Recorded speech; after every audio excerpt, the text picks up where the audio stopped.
Hello everyone, today we're talking about economics. I don't think I've ever talked about that on my channel, or at least economic-based programs. I hope through my research I can grow a deeper understanding of it. Hey Rose, you gonna talk about the exploitation of the working class? Exploit? You just want an excuse to be lazy. Go somewhere, you're too brainwashed to see how unfit capitalism is for the future of humanity. I just don't want to see America turn into a third world country full of starving citizens. I had enough of you!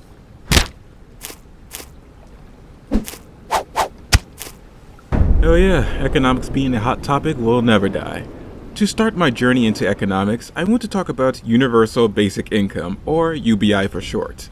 What could be the effects of it if implemented, and do I support it? Universal Basic Income is a government program which gives every adult citizen a set amount of money regularly. There are many kinds of basic income models such as partial basic income and negative income tax, so a universal basic income isn't the only kind of its nature, but one that's growing in popularity. I'm sure you've heard of a recent presidential candidate advocating for $1,000 a month for every adult citizen, Andrew Yang. To keep this video focused, I'll be referring to his Freedom Dividend proposal.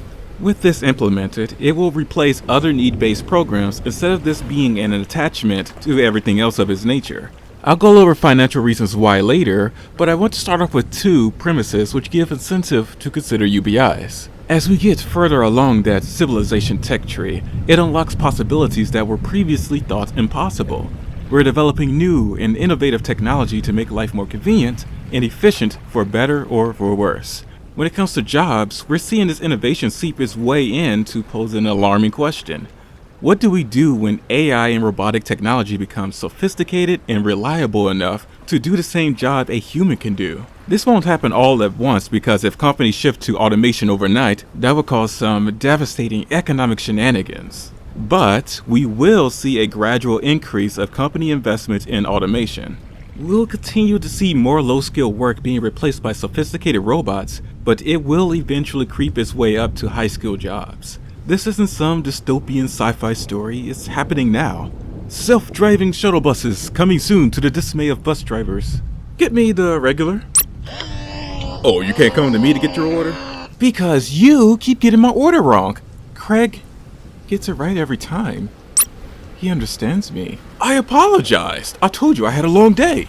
A 2019 report stated that a quarter of all U.S. jobs will be affected by automation. Manufacturing, transportation, retail, office administration, and food preparations. These tasks are high on that list. As automation take on more jobs that used to be filled by humans, could a UBI program be a key factor in providing an economic safety net? The other premise is UBIs could be an improvement over our current welfare system. There are 6 major welfare programs in America: temporary assistance for needy families, supplemental nutrition assistance programs, or food stamps, supplemental security income, earned income tax credit, Medicaid, and housing assistance. The benefits vary across the state, so I'm speaking on this in general, as this is a video on UBI after all. When most people say welfare, they usually refer to temporary assistance for needy families, or TANF, which requires recipients to meet a work requirement which varies between states, or else the individual state will reduce or remove the recipient's TANF's benefits in accordance to their own policies. This is of course if you're able to work. Thanks United States for making this easy to do research for. Yeah, no problem, buddy. That was sarcasm. We know. Instead of the government giving you specialized amounts towards food, housing, and healthcare, you're given a set amount in cash and you're free to budget it however way you want. You'd often hear people say that this is more focused and less convoluted. Another problem with the welfare state is that it discourages people to work. If you happen to find a place to work, some programs will begin reducing your benefits as your income increases, and most people find themselves back at square one. These programs have this sort of phase-out effect as one's income increase past a certain threshold, which is known as a marginal tax rate. It's the amount of additional tax paid for every additional dollar earned as income. Eugene Sturrell of the Urban Institute gives 2 hypothetical cases highlighting this effect. The one on screen now is a universal benefit scenario with a single parent with 2 children showing a spike in total value of benefits between the household earnings of $10,000 to $15,000. After that begins the downward slope in benefits as the household income increases, and this effect on people in the bottom 20th percentile of income in America discourages them to find work. The amount of money you get from a UBI is fixed and stays that way regardless of how much you make. Is UBI an overall benefit or just welfare again with another name? Because I don't want to sound biased, I'm going to bring up the pros and cons of UBI in the next part. Like most ideas, universal basic income comes with pros and cons. Keep in mind, UBI hasn't been fully implemented anywhere nationwide and only exists experimentally in certain places to study the effects of it. Until more data is collected, we are going on incomplete data. A talking point of UBI is the increased economic growth due to the UBI covering people's basic needs, allowing them to invest in higher education and get high-skilled and high-paying jobs. However, many people believe a UBI will cause people in general to work less, which will lead to less tax revenue for state and local governments, which will also lead to UBI being underfunded over time. From 1974 to 1979 in Canada, an experiment called Mincome took place in a rural community in Dauphin, Manitoba. Each family in this area was guaranteed 16,000 Canadian dollars. There was a slight reduction of work hours during this time. However, it was due to new mothers spending more time with their new children and working teenagers earning money to help with income spending that time for school. The financial security afforded them the time to do so. There was also an 8.5 decline in hospitalizations due to alcohol-related incidents and mental health issues. Children for the first time went to the dentist, the youngest being 10 years old. When the experiment ended, a lot of those problems that were remedied came back. It ended in 1979 because economic woes hit Canada. Oil price shocks caused inflation and increased levels of unemployment, and more families in Dauphin needed more assistance than what the experiment budgeted for. Although the experiment showed promising results in favor of a UBI, the experiment was short-lived and took place in a small rural community. We need more research to see if these results can translate well across a whole nation. Heading over to Finland, a recent 2-year basic income trial there was a failure. Nearly 2,000 unemployed residents were given a monthly stipend, but many of them remained jobless. What happened there? Hey, the Prime Minister's office is giving you a budget of 20 million euros for your basic income experiment. What? That is not enough for 10,000 people to get 1,000 euros a month. Well, making a partial basic income for 2,000 people.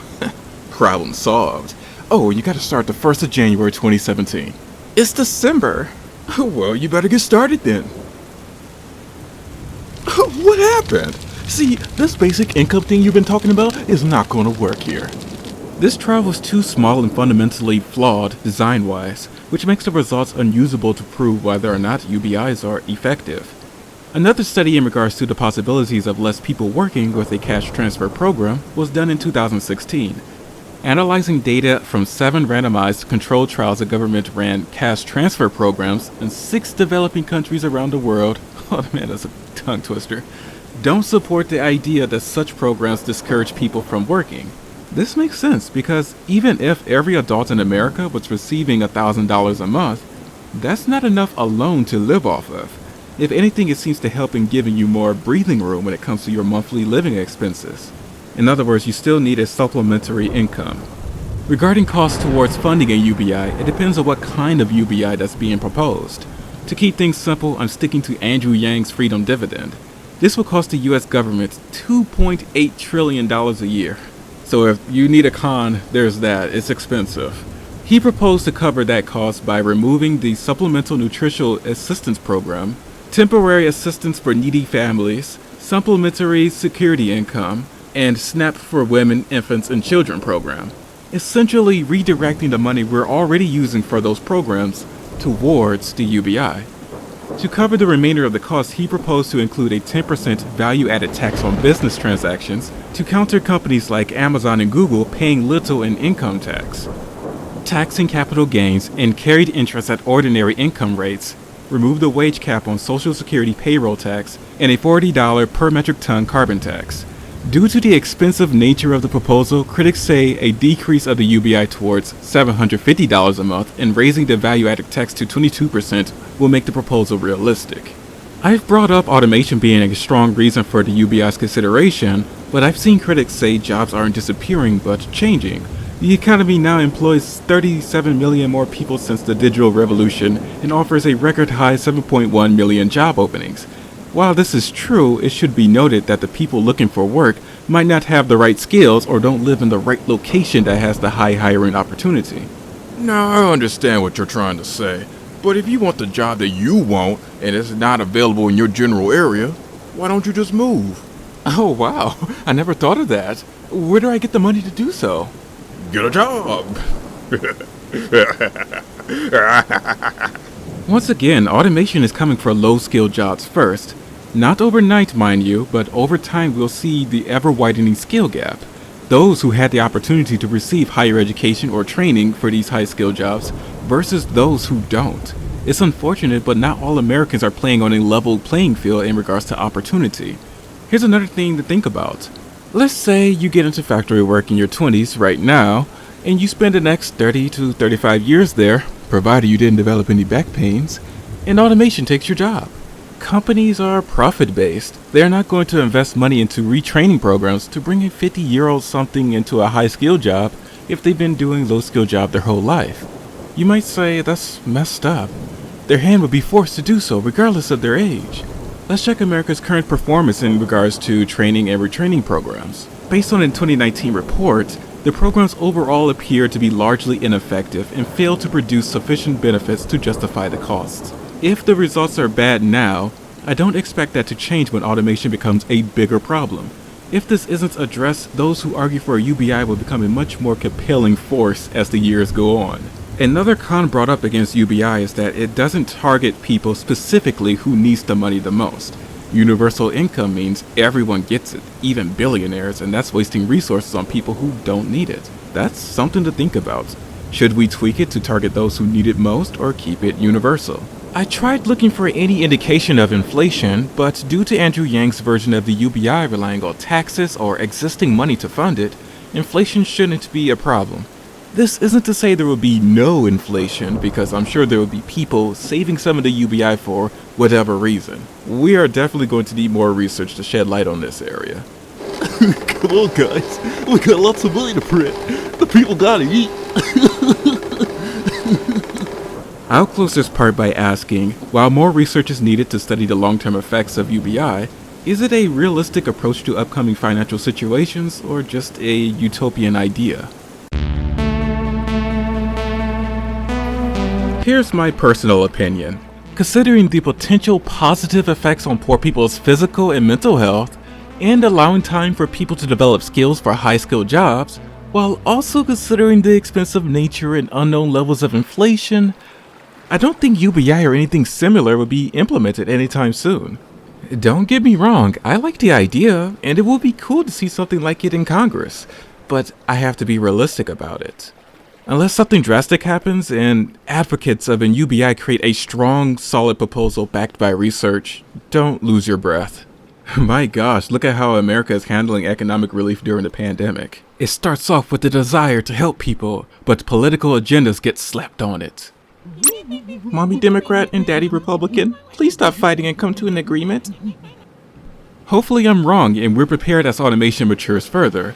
The way things are now, not everyone will be able to successfully transition from low skill to high skill work if there's no system in place to ease those with fewer opportunities into this new reality.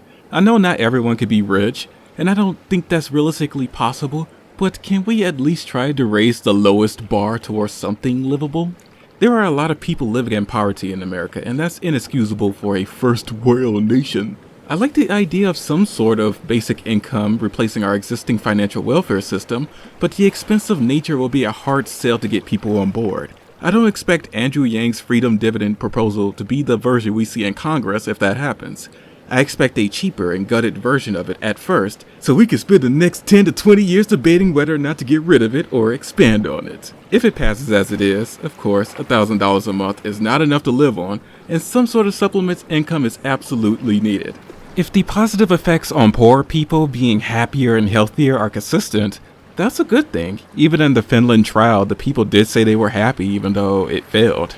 Since there are a lot of unknowns in this particular topic, opinions are likely to change in the coming years in light of new data and circumstances. Feel free to voice your opinions in the comments below. Anyways, I gotta go. Be nice to one another and take care of yourselves.